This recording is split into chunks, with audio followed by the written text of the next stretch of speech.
Hello and welcome to another puzzle review by Canadian Puzzle. That's me.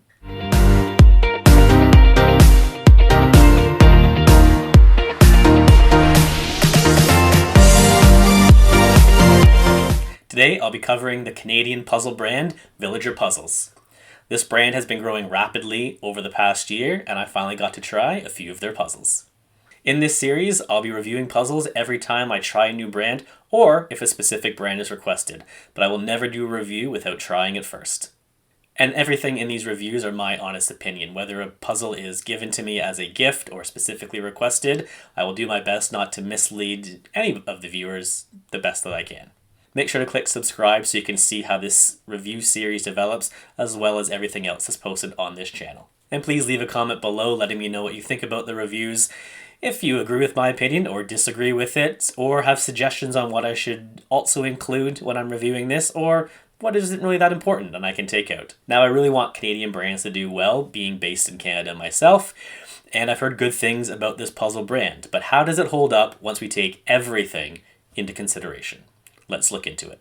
Beginning with my first impressions, I started off with a 500-piece puzzle, as that's what I've seen be posted most often on social media, and I do a lot of 500-piece puzzles, so that seemed like a good place to start. These puzzles do come in a higher quality box than I've seen from most other brands. I do sometimes have an issue opening them when I forget that you just don't lift the top off. It opens more like a book, but that's on me. Nothing against the brand with that. That's just my own mistakes. The pieces do come in a resealable bag, which I will always be happy about, especially in Canada. Single-use plastics, less than ideal here. So before I even touched a piece, good first impressions with it. Putting everything back into the box, it is a tight fit, so you just need to be a bit careful with that. But again, resealable bags, that's always going to be a preference for any puzzle brand. The pieces are slightly larger than you would see in other more traditional brands. For speed puzzling purposes, this is not preferred. Now, they aren't giant like you would see in a large piece Ravensburger or in a 500-piece Eurographics, but space is always limited when you are in a speed puzzle competition or event, so anything over your traditional smaller size pieces is going to be a struggle, so just something to keep in mind. What this size is great for, though, is if you have a child that's doing very, very well with those larger piece puzzles, but you don't think they're quite ready for the small piece 500 pieces, this is a great in-between. The medium-sized pieces are a great transition from the large to small in puzzles. So it may not be something that a lot of people need to think about, but again, for the transitioning students or children from large pieces to small pieces, this is a good stepping stone for that. The overall piece quality is good. Given the size of the pieces, they are quite light. There's a texture across the top where the image is, which gives it a different feel. It doesn't impact the puzzling positively or negatively. It's just a different feel to the pieces. They are advertised as matte, and the glare is very limited, so that's a nice positive when it comes to putting the puzzles together, especially if you're working in less than ideal light or very close overhead lights. The pieces are advertised as recycled. It doesn't say what percentage is recycled on the box, but anything is better than nothing, I guess. The pieces fit together pretty well for the most part. Now, the box does state perfect fit pieces, which is true, again, for most of the puzzle. However, there are some slight false fits when it comes to these puzzles. I did a few of them, especially when it comes to the border or solid sections. There were some iffy fits. Now, it's nothing significant, and it is quite rare as well. It's if you just happen to put two pieces together that are so close and you don't notice it, it can impact the rest of the pieces, obviously, if you don't have these two together. If you just do a quick double check as you're going through, you can tell the difference, but if you're speed running through a puzzle, you may not take those extra few seconds just to double check because it is so close. Now, while not included in this video, I did also try a Villager 1000 piece puzzle just to see if there's consistency across the brand. Now, I have a few mixed reviews when it comes to the 1000 piece puzzles. First, the pieces were normal size, so if you're thinking like Ravensburger puzzles, it's about the same as 1,000 piece for them. The image itself was very good, and I'm going to talk about the image for the 500s overall, but throughout the brand, the images are very, very clear. They're not blurry. Again, I'll get to all that in a little bit. The 1,000 piece puzzles, however, did feel a little bit of a lower quality when it came to the pieces themselves. The 500 piece puzzle pieces, they're a bit more sturdy. I can easily redo these puzzles over and over again and not have to worry about the pieces breaking or the image coming off the top, which is great. I didn't feel the same confidence when it came to the 1,000 piece puzzles.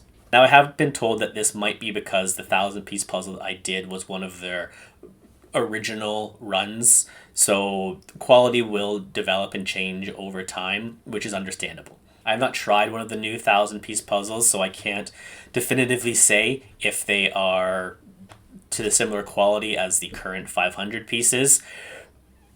I have not spoken with anyone that has also tried one of the newer 1,000 pieces, so I can't give a definitive answer on that. The puzzle I did is not even available on their website anymore, so it would make sense that it is one of the older runs that they are no longer printing and they've moved on to something that's better quality. Again, all conjecture, absolutely no idea if that's correct or not. If I try a 1,000 piece puzzle, I will leave a comment below and do an update. Or if you've done a 1,000 piece puzzle and you're watching this for Villager Puzzles, let me know in the comments, and that'll save me some time. Now, while I put the puzzle together on the screen, I'll come back to talking about the puzzle itself in a little bit, but I think it is important to go into some of the background information on Villager Puzzles. Villager promotes itself as a very Canadian brand, which can be seen in many different ways. The obvious one is that the majority of the images are Canadian themed, whether it's the two I tried, one features the city of Whistler, and one features someone doing a sunset ski. It's very, very Canadian for the vast majority of these images, identifying different places and activities that you can experience across Canada. There are also some more general, randomy type images, so if landscapes are not necessarily your thing, there are other options. And it is art landscapes, not photograph landscapes. That's worth mentioning. Every image is also done by an artist, a Canadian woman artist. So no matter what, you will be completing a painting, a drawing, something that's been created by somebody. There's no photographs in any of these images. So there are different artists and their styles vary a little bit. I'll talk about that in a bit, but there should be something that hopefully fits your style with this brand. Now, if you've watched some of the other videos on this channel, I've made it kind of clear that art-based images are not my favorite, especially when it comes to paintings and things like that for puzzles. They're more challenging, not ideal for me, but I don't mind these ones. And it is worth noting again that Villager Puzzles uses only Canadian women to create all the images for their puzzles. This is something the brand mentions a lot, and they do their best to promote the artists as well. In addition to showcasing 10 of their artists on their website, the back of each box also provides a brief description of the artist as well as their social media channels and where you can find out more information about them. This doesn't really take a lot of effort to do, but it's so worth it. People do want to know more about artists, and as puzzling becomes more popular, especially with younger generations, and speed puzzling continues to develop, we do make a note of artists that we like or don't like. So finding out about these artists and seeing where we can get more information about them, or if they might be selling other products or other puzzles, huge benefit. So having this on the back of the box, really clear for everybody, love it. So based on that, this is clearly a Canadian brand. Mostly. The one downside is that it is not 100% Canadian, as the puzzles themselves are printed in China. Now, there's a number of reasons that this can be the case. It includes cost savings, resources, and it is quite common for puzzles to be printed in China. So it's not unexpected and it's not rare. But given how much everything else about this brand is Canadian, it is a little bit of a mark against that. The production is being outsourced, but it's not the end of the world. Now, having them printed in China also makes sense when it comes to the lack of puzzle dust that were in the puzzles that I attempted. From my experience, I don't know why, but there just seems to be less puzzle dust from the majority of puzzles I've tried that have been printed in China. That may be due to the recycled aspect of it. I have no idea, but there's not a lot of puzzle dust, very, very minimal, if any, when it comes to villager puzzles. Back to the puzzle itself as I continue putting it together on the screen. The image quality is excellent. There's a minimal difference between the colors on the box and the image, and that is always important to puzzlers, especially for speed puzzlers, but just puzzlers in general. If you have a piece in your hand and you're not quite sure where it goes, you want to be able to use the image on the box or the poster that comes inside, and the colors should match. So big points there. And as mentioned before, due to the matte finish that they have on these pieces, and possibly because of the little bit of texture they have, there is little to no glare. So putting these together it's simple, regardless of the lighting that you may be working with. And even though the images are done by artists, because of the high quality and clarity of the images, there's no confusion on where pieces will likely go. There is no blurriness or muddiness that you sometimes see when art is reprinted for puzzles. It almost looks like these designs were specifically made to be on a puzzle. Now, I'm not saying that they're easy to put together. It just means that differentiating sections from one part of the puzzle to the other is simpler. There's still a challenge that goes with all these puzzles, so they're still enjoyable. Now, where can you buy these? A lot of places, it turns out. The puzzles are available through their website, first and foremost, as well as in stores across Canada and a few other places, which I'll mention in a minute. They are in multiple locations. Villager's website does have a store locator that I'm assuming indicates all the stores that these puzzles have been placed in and that will sell villager puzzles. There appears to be a location in every province across Canada in hundreds of stores across the country, which is excellent to see, especially for a Canadian brand. There are also some locations in the United States, as well as a few in Europe, specifically in the UK, France, Germany, and Finland. So it's a Canadian-based brand, but slowly becoming more and more global. And that brings me to price. As I will mention in every video, what some people consider expensive or cheap will vary from one person to the next. It is up to you to decide what's worth it and what is not worth it. If I'm buying puzzles directly from Villager's website, the prices are a little bit higher than you may normally see. For a 500-piece puzzle, the price is $30 Canadian before tax, and for a 1,000-piece puzzle, it is $32 before tax. That is a very small difference considering the piece counts.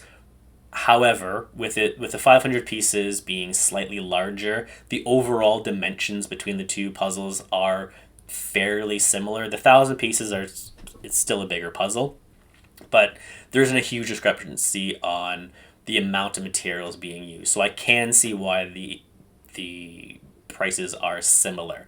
What I'm hoping for, and until I can confirm otherwise, I'm hoping that there isn't the small difference between 500 and 1,000 isn't because the 1,000 piece is of a lower quality. That's what I'm hoping. That's not the case, but my assumption is the sizes are somewhat similar, so the prices will be somewhat similar, even though the piece count is cut in half between the 500s and the 1,000. Now, there is also free shipping from the Villager website across Canada and the US with a minimum purchase of $50.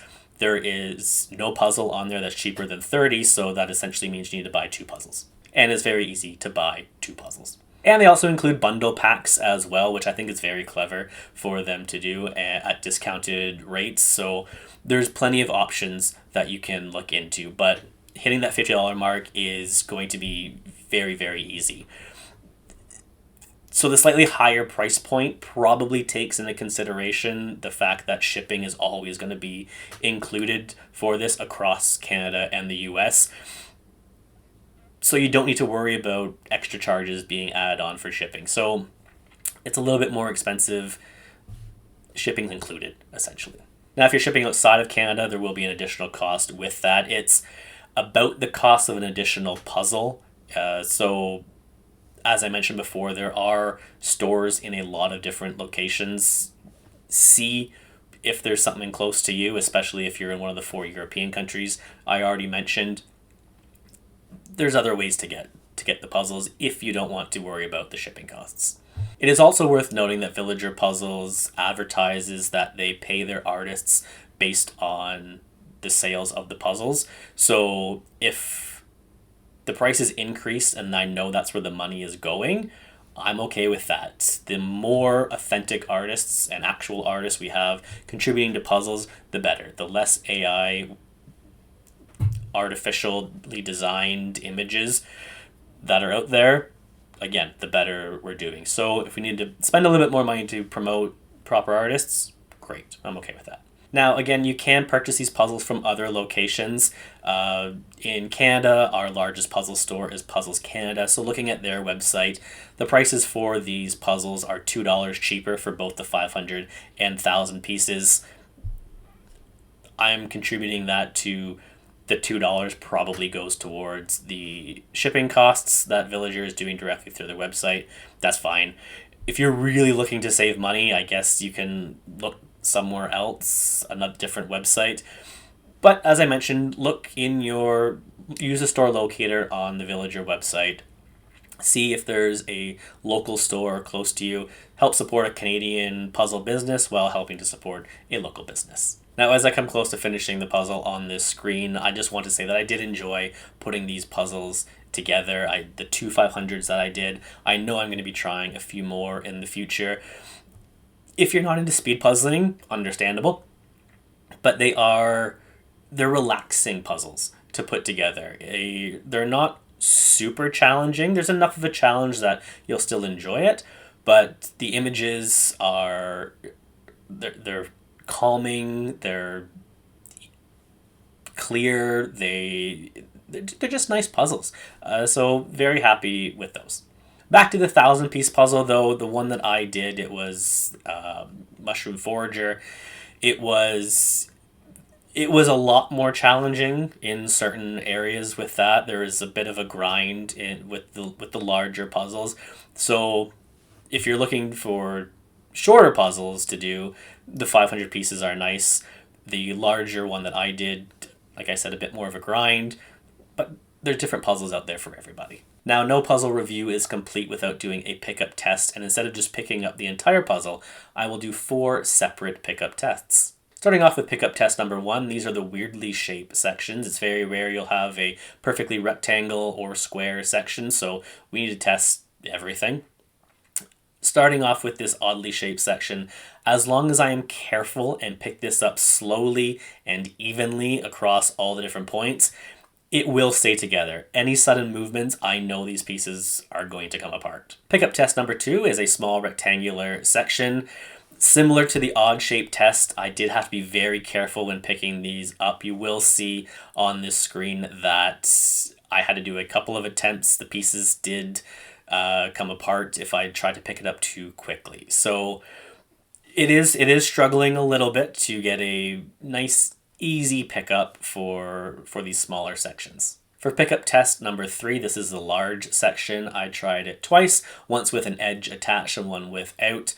This was the best of the 3 tests so far, so there is an ideal number of pieces somewhere that is good for picking up with this brand. How often are you picking up sections of 50 pieces? I don't know, but this held together probably better than the other tests. And then finally, pick up test number 4, the full puzzle. This took a couple of attempts to get a proper grip to be able to lift it at all. The pieces would just kind of come apart, the corners would come apart, or the edges would come apart. Going quickly is not the strategy here at all, but once I was able to pick the puzzle up, it did stay together. I was able to move it around a little bit, but the more I move it, you can start to see the pieces really struggling to hang on, and some of the pieces did start falling out. When I do place the puzzle back down, disaster. So you have to be very careful, very, very slow when you are moving these pieces. Does it overall pass the pickup test? Probably not, but it's very, very close. And just don't shake the puzzle when you're all done and you'll be fine. As a big chunk of this channel is dedicated to speed puzzling, can this brand be used for speed puzzling? For the 500s, it absolutely can. Because of the clarity of the image, the overall good quality and sturdiness of the pieces, the lack of glare on the image, you can do repeated attempts with this as well, and the pieces will still stay together. This is suitable for speed puzzling attempts. That being said, the slightly larger pieces does make space management a bit of an issue when it comes to speed puzzling. If you have unlimited space, then you're fine, but in a competition setting where space is limited, this would become a factor. So that's the main downside. The second aspect is that moving the pieces quickly, or moving sections of pieces quickly, is next to impossible. When doing the pickup attempts, what you didn't see off screen is I had to take one piece at a time to make those small sections, because just pulling them out of the puzzle was next to impossible. Once the pieces are in the puzzle and flat, they stay together very, very well, but in terms of moving one section from one spot to another, very, very difficult. If a 1,000-piece puzzle showed up in, say, a team's competition, even more challenging. I did the 1,000-piece puzzle with a team, and trying to move sections without just sliding them on the table, very, very difficult. So when it comes to piece size and movements, not ideal for speed puzzling. So my opinion about this brand, based on all the factors taken into consideration, is mostly positive, but let's give this an overall score. When it comes to piece quality, I would give it 4 out of 5 puzzle pieces. The pieces are a little light. The quality for the 1,000 pieces is a little bit on the lower side. The 500s are much better. So I think 4 is a fair score here. Piece fit, 4 out of 5 puzzle pieces again. It is advertised as a perfect fit, and it just isn't. Not 100% at least. I have some pieces that appeared to fit and didn't, so I can't give a perfect score. Movement was also a challenge, especially when placing sections down, so the pieces aren't fitting really tight together, but 4 out of 5 I think is okay for that. Image quality is a 5 out of 5. It's excellent, it's clear, no blurriness, no muddiness. As I mentioned, the images look like they are designed for a puzzle. 5 out of 5 puzzle pieces. When it comes to availability, I would give this a 5 out of 5 puzzle pieces. You can get it anywhere in the world, but specifically in their home country of Canada, the puzzles are readily available across the country in hundreds of stores. So there is no shortage of trying to get this puzzle. And it's growing into more countries as well. So 5 out of 5. For image range, I would give this 3 out of 5 puzzle pieces. There are limited options on the website, which is understandable for a growing company. It does look like they have turnover when it comes to their image choices and what they're printing. As I mentioned, the 1,000-piece puzzle that I did is no longer available on their website. So they are doing turnovers as the brand grows, and there may be more areas for storage, or there's more demand. I can see this changing. If that's the case, I can come back and review that a bit later on. But when it comes to the artists themselves, all very, very talented, but there is a general theme or style that's quite similar across many of the artists. If I am not confident I'd be able to tell the difference between a number of them. So there is a clear theme to the brand. If you don't fall within that specific theme, While there are a few other options, the image range is not that extensive yet. When it comes to use of artists or AI, I give this a 5 out of 5 puzzle pieces. Easy decision on this.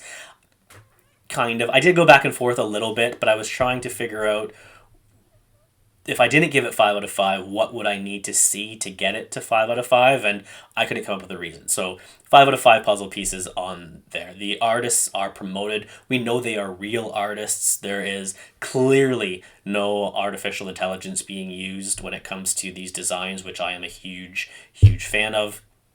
I also already took a point off during the image range category. So while the artists are, some of them are similar, that's not a point against them in this case. So 5 out of 5 puzzle pieces for the artists themselves. When it comes to, is the brand speedpuzzle worthy, the images themselves, especially within the 500 piece categories, they're the big selling point for, yes, you can definitely use these puzzles for speed puzzling. However, once you take into account the difficulty in moving sections quickly, as well as the larger amount of space you would need, it loses a few points for that. That being said, this brand is definitely, at least not currently, focused on the speed puzzling community, which is normal for most puzzle brands. If you are a casual puzzler, then yeah, this is ideal for you. And finally, overall enjoyment. I would give this 4 out of 5 puzzle pieces.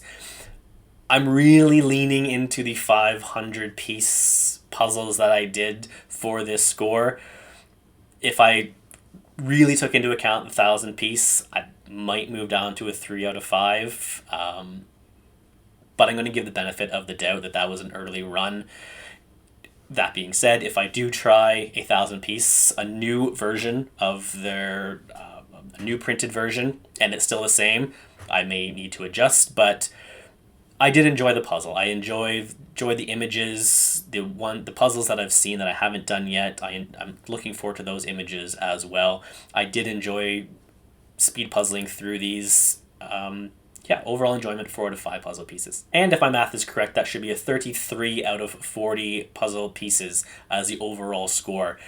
This is one of the first reviews, so these early reviews are setting a baseline for what's going to come in the future. I do reserve the right to come back and look at this again, because I may become more lenient or more strict as I work my way through. A score in the 30s, I think, is still going to be very good. There are some brands coming up that may do a little bit better. There are definitely some brands that will be doing worse than that.